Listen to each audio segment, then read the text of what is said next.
Inabot na nga ng ulan ang aming mga lakad. A day in my life as a full-time mom and a full-time TikTok affiliate. Hello guys, I am Ma'am Shitinay, back again with another mini vlog.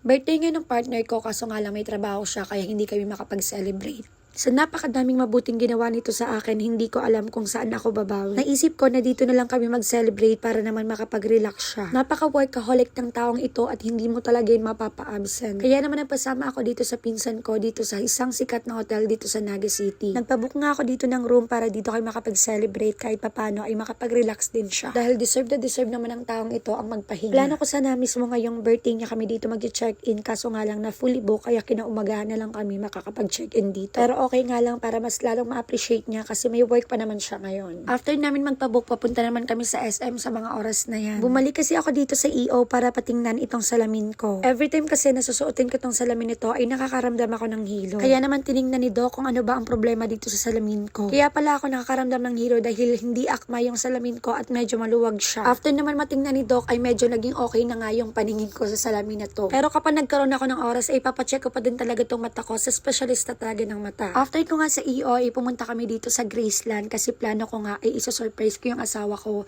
na magdadala ako ng cake and pansit doon sa shop nila. Nagdadalawang isip nga ako dyan kung bibili pa nga ako ng cake or hindi na or kapag nag-celebrate na lang kami, pero mas okay na may ibublow pa rin siya. After kong makapili ay nagpalagay lang ako dyan ng lettering para naman may mabasa siya.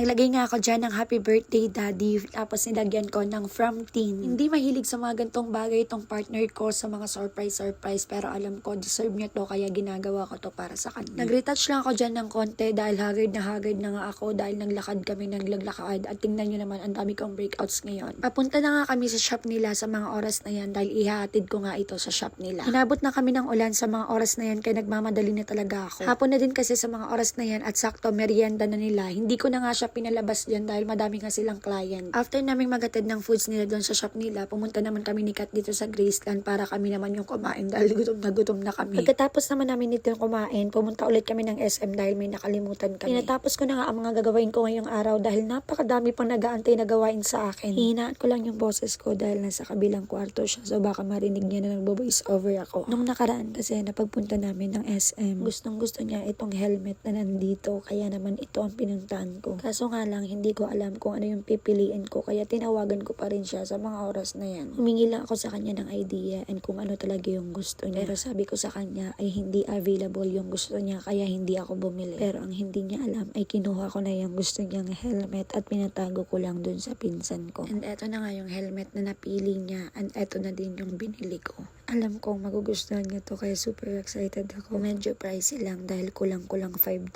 itong helmet na to pero worth it naman dahil safe na safe siya dito. Don't worry mami dahil kapag in-upload ko tong video na to ay hindi niya pa to makikita sa ngayon dahil naka-unfriend siya sa akin ngayon. Ayun na muna for today's video. Thank you for watching. Bye!